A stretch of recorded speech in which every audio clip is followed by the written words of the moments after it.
नमस्ते दोस्तों। आज हम लोग बात करेंगे इसरो के बारे में। इसरो अर्थात इंडियन स्पेस रिसर्च ऑर्गेनाइजेशन। जैसा कि आप देख पा रहे हैं, भारतीय अंतरिक्ष अनुसंधान संगठन।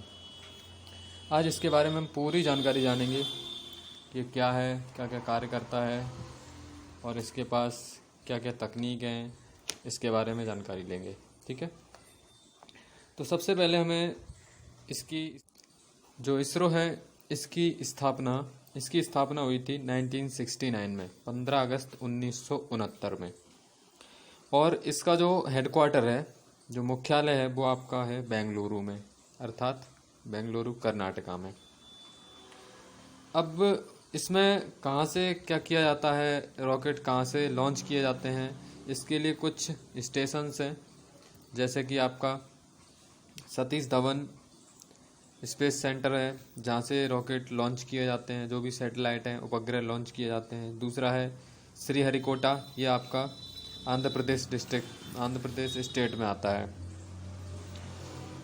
इसरो का जो आदर्श वाक्य है, वो आपका आदर्श वाक्य कि मानव जाति की सेवा में अंतरिक्ष प्रौद्योगिकी, ये है इसका आदर्श वाक्य। अभी इसमें वर्तमान में इसके जो डायरेक्टर हैं अर्थात अध्यक्ष हैं, वो है के सिवान शॉर्ट फॉर्म है। वैसे इनका पूरा नाम कैलाश बटीबू सिवान है, कैलाश बटीबू सिवान। ठीक है, और इसके बजट के बारे में अगर हम बात करें तो इस साल 2020-21 में जो बजट था इसका, तो ये बजट रखा गया था 13,479 करोड़ रुपए का, 13,479 करोड़ रुपए का। इसरो क्या करता है, सैटेलाइट लॉन्च करता है। तो 1969 में इसकी स्थापना हुई थी। उसके बाद भारत का पहला जो उपग्रह था उसका नाम था आर्यभट्ट, और ये भारत ने लॉन्च नहीं किया था। ये भारत का पहला उपग्रह था जिसने भारत ने लॉन्च करवाया था, रूस जो सोवियत संघ है उसके द्वारा। तो अंतरिक्ष में ये लॉन्च किया गया था आर्यभट्ट, भारत का पहला उपग्रह। जो भारत के महान गणितज्ञ थे आर्यभट्ट, उनके नाम पर इसका नाम रखा गया। ये 19 अप्रैल 1975 को सोवियत संघ द्वारा अंतरिक्ष में छोड़ा गया था, और ये सिर्फ 5 दिन तक काम कर पाया था। 5 दिन तक काम करने के बाद इसने अपना काम करना बंद कर दिया था। फिर भी भारत के लिए बहुत बड़ी उपलब्धि मानी गई थी ये। उसके बाद हमारा दूसरा उपग्रह जो लॉन्च किया गया था 7 जून 1979 को, जिसका नाम था भास्कर। ठीक है, भास्कराचार्य जो आपके गणितज्ञ थे, उनके नाम पर इसका शायद मुझे लगता है नाम रखा गया था। और तीसरा जो उपग्रह था जिसका नाम था रोहिणी, जो 1980 में लॉन्च किया गया था, भारत का तीसरा उपग्रह। लेकिन इसकी सबसे अच्छी खास बात ये थी कि जो भारत द्वारा निर्मित एक प्रक्षेपण यान था, प्रक्षेपण यान मतलब इनको लॉन्च करने वाला यान था SLV, satellite launch vehicle, SLV-3, उसके द्वारा लॉन्च किया गया था। जो भारत द्वारा स्वयं का जो यान बनाया गया, लॉन्च व्हीकल बनाया गया, उसके द्वारा जो प्रथम उपग्रह, कृत्रिम उपग्रह था, वो लॉन्च किया गया था रोहिणी। ठीक है, ये भारत द्वारा अंतरिक्ष में। और जब भारत का पहला उपग्रह की बात करेंगे तो वो आर्यभट्ट था, लेकिन वो सोवियत संघ द्वारा, यूरोपियन यूनियन ने लॉन्च किया था, अर्थात भारत ने उससे करवाया था। पहले यान नहीं थे ना अपने पास। तो भारत के पास कौन कौन से प्रक्षेपण यान हैं, इनकी हम बात कर लेते हैं भाई। जो रॉकेट्स भेजने वाले हैं, जो भी किसी भी कक्षा में। तो आपका जो पहला देख रहे होंगे आप, जो आप पहला देख पा रहे हैं ये वाला, ये आपका है सैटेलाइट लॉन्च व्हीकल। ये बहुत ही छोटे छोटे कृत्रिम उपग्रह होते हैं। आपको छोटा दिख रहा है तो ये छोटे छोटे उपग्रहों को लॉन्च करता है।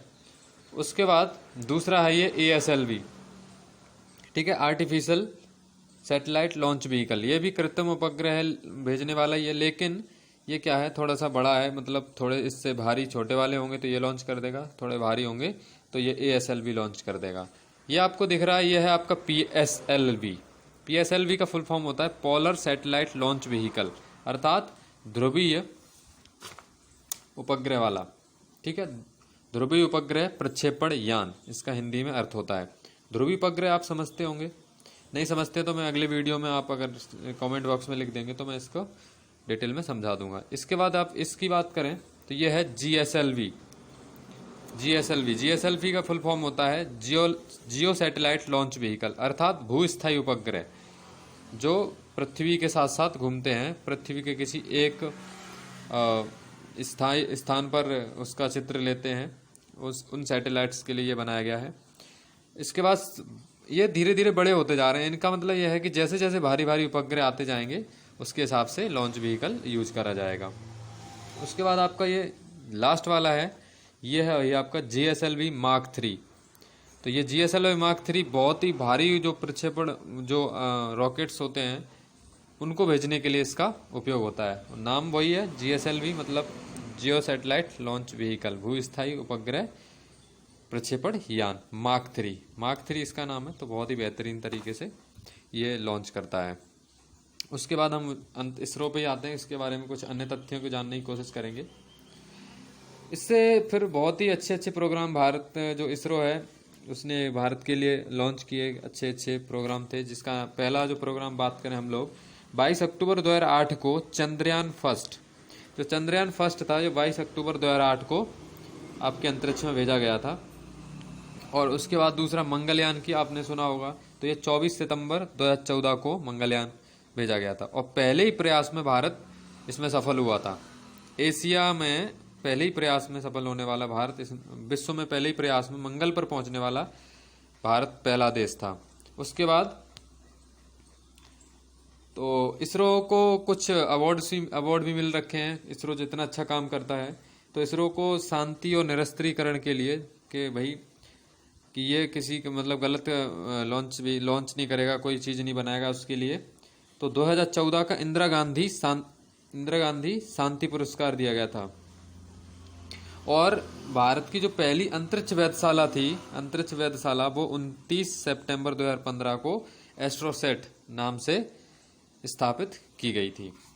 जैसे कि अंतरिक्ष वेधशाला का मतलब अंतरिक्ष के बारे में सारी जानकारी वहाँ पे इकट्ठी रखी जाती हैं। सबसे इम्पोर्टेंट बात तो रह ही गई, जैसे कि हम आपकी बात करें, भारतीय अंतरिक्ष अनुसंधान कार्यक्रम के जो जनक कहे जाते हैं, कार्यक्रम किन्होंने दिया था ये अंतरिक्ष कार्यक्रम कि भाई आपको इसरो की स्थापना करनी चाहिए, ये विक्रम साराभाई थे आपके वैज्ञानिक, उन्होंने इस कार्यक्रम दिया था। और इन्हीं को भारतीय अंतरिक्ष कार्यक्रम का जनक माना जाता है, विक्रम साराभाई जी को। और यदि हम इसी के साथ साथ बात करें भारतीय परमाणु कार्यक्रम के जनक, जो आपका एटम बम बनाने वाला सिस्टम है, तो उसके जनक आपके होमी जहांगीर भाभा माने जाते हैं। इसी के साथ साथ जैसे 1969 में भारतीय अंतरिक्ष अनुसंधान कार्यक्रम जो था इसरो, इसका स्थापना हुई, संगठन की स्थापना हुई। उसके बाद एक अंतरिक्ष डिपार्टमेंट बनाया गया, जो 2-3 साल बनाया गया। 2-3 साल बाद जून 1972 में एक अंतरिक्ष डिपार्टमेंट बनाया गया था, 1972 में। ठीक है, अंतरिक्ष डिपार्टमेंट का तो आप समझते ही हैं कि अंतरिक्ष के जो जितने भी कार्यक्रम हैं उनको डिपार्ट कर देना, बांट देना, उनके कार्यों को लोगों के बीच बांट देना। आज हम लोग इसरो के बारे में इतना ही कुछ जानते हैं। नेक्स्ट वीडियो में इसरो के बारे में बहुत कुछ जानना आपके लिए बाकी है। नेक्स्ट वीडियो में मैं आपके लिए इसरो के बारे में बहुत ही इंपॉर्टेंट फैक्ट लेके आऊँगा, जो आपके लिए जानकारी के लिए बहुत ही आवश्यक होंगे, यदि आपको वीडियो मेरा अच्छा लगता है तो इस वीडियो को लाइक करिए, लोगों को शेयर करिए, सब्सक्राइब करिए मेरे चैनल को। धन्यवाद।